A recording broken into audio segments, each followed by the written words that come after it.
Hi, I'm Toby Earl with next week's big soap storylines all bundled up. First up is EastEnders. And R&R is relaunched for the upteenth time this week, and it wouldn't be a relaunch party without someone squaring off. Step forward, Peggy and Glenda. The ladies are at an age when they should know better, but the insults fly, and Peggy discovers Glenda knew all about Archie's abuse of Ronnie. Glenda then gets drunk and drops herself in it when she thinks Peggy has told Ronnie the truth. Glenda begs her not to disown her, but both Ronnie and Roxy declare Peggy's been more of a mum than she ever was. And with that, Walford says good riddance to Glenda. Phil continues his drug-addled rampage when he takes booze and cash from the Vic, then later tries to steal from the Archers. But Minty locks him in and Shirley confronts him.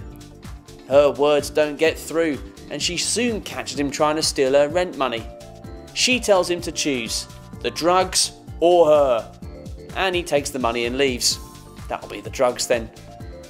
Peggy decides to visit him, but she's not prepared for the sight of him out of it on crack. So, to cheer herself up, she visits Sam in prison, where she discovers her daughter's pregnant. What a family! Next, it's Weatherfield. There's a clean-up underway as the street deals with the legacy of Lewis.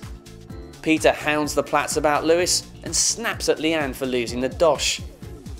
Kieran has to step in to prevent Peter and Nick brawling. So, later, Nick decides to meet Leanne and tell her she deserves better than Peter. Sneaky Nick, sneaky. Just as the ex-married couple go in for a kiss, Natasha bursts in with her bombshell, but Nick's hardly delighted by the news. Later, Nick changes his mind and he decides to make a go of it with Natasha.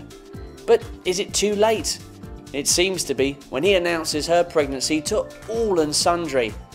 But what he doesn't know is that she's had a termination. Bit awkward. Audrey meanwhile's dealing with her humiliation. She tells Gail she's selling up and leaving, though Rita sharply tells her to get back in the salon. Quite right, Rita. She can't suddenly ditch all of her appointments. Fizz returns to tell her stunned John she's pregnant, and, determined to prove himself, John makes an inquiry at the bookies.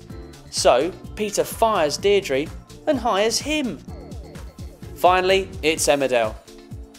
There goes Andy Sugden, making the same mistakes over and over like a monkey with a miniature cymbal. Katie tries to reason with Andy, but he blames her for his trust issues, so an indignant Katie informs Adele that he spied on them. Adele tells Andy she wants him to change, or it's over. Like Mr. Barmy Socks is ever going to stop being so crackers. So Adele tells him they're history. But she's terrified when he tries to stop her leaving. Then the deranged farmer sits in his Land Rover, revving the engine, then slams it into gears and drives it into some bins. Not so much a cry for help as a rubbish gesture. He breaks down on Katie over losing Adele, and she sends him to the doctor, who recommends anger management therapy. Gee, d'you think? That Holly Barton needs to draw the line under her coke problem. She's now resorting to stealing Isaac's MP3 player to fund her habit. Let's hope her and Phil Mitchell don't meet up. And with that, I'm signing off the Soap Scoop for good. It's been a pleasure to bring you the intrigues of our nation's favourite programmes. But while I'm leaving, the Soap Scoop isn't. So tune in next week for the latest instalment.